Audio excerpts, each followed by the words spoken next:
Ankleshwar national highway number 48 ઉપર Amlakhadi Piraman service road ઉપર moped truck અકસ્માતમાં યુવાનનું મોત નીપજ્યું હતું.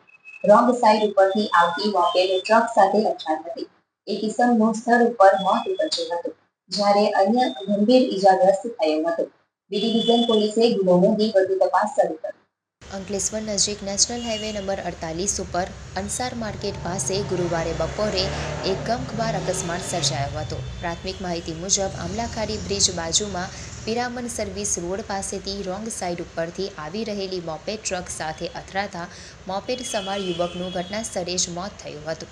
આ અકસ્માતમાં મોપેડ ઉપર સવાર અન્ય એક વ્યક્તિને ગંભીર ઈજાઓ થઈ હતી. તેમને તાત્કાલિક 108 એમ્બ્યુલન્સ મારફતે સારવાર અર્થે હોસ્પિટલમાં ખસેડવામાં આવ્યા હતા. ઘટનાના પગલે લોકટોળા એકત્ર થઈ ગયા હતા અને પોલીસને જાણ કરતા પોલીસનો કાફલો પણ સ્થળ ઉપર દોડી આવ્યો હતો.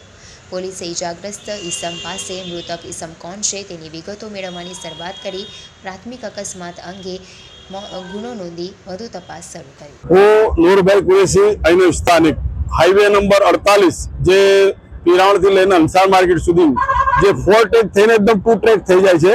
આ કાસમભાઈની જમીન હતી મરૂમ, એમના પાછળ કેનેડા વાળાની એમના આગળ અમારી જમીન છે. અમે વર્ષોથી સરકારશ્રીથી માંગણી કરીએ છીએ કે આ રોડને સર્વિસ રોડ મોટો કરો. સર્વિસ રોડ બિલકુલ નથી ને વારે વાર આ ઘટના ઘટે છે. મહિનામાં 2 થી 3 ઘટના એવી ઘટે છે કે જેમાં મૃત્યુ પામે છે રોજગારો. જે બચારા વીપી વિહાર પ્રાંતથી આવેલા લોકોને એક્સિડન્ટ નડે છે ને ડેથ જ થઈ જાય છે. એ કે હાઈવે પર 50 થી 60 ટનના વાહનો પૂર ઝડપમાં આવે છે આગળથી 4 ટ્રેકમાંથી ને આવ્યા પછી 2 ટ્રેક થઈ જાય તો કંટ્રોલ બી નથી થતું એમાંથી. આ ઘટના ઘટે છે. અને બીજું અગત્યનું છે કે અંસાર માર્કેટ અહીંયા મોટા પાયામાં બસતી રહી છે, એટલે અંકલેશ્વરથી રિટર્ન આવતા અનાજ પાણી કઈ બી લઈને 2 વ્હીલર પર કે 4 વ્હીલર પર હાંમેથી ગાડી આવતા વખત આ એક્સિડન્ટ ઘટે છે. આજે બી એક બનાવ બન્યો છે. એક જગ પર એક્સપાયર થઈ ગયા હતા અને એકને હમણાં સિવિલ હોસ્પિટલમાં ખસેડેલું છે.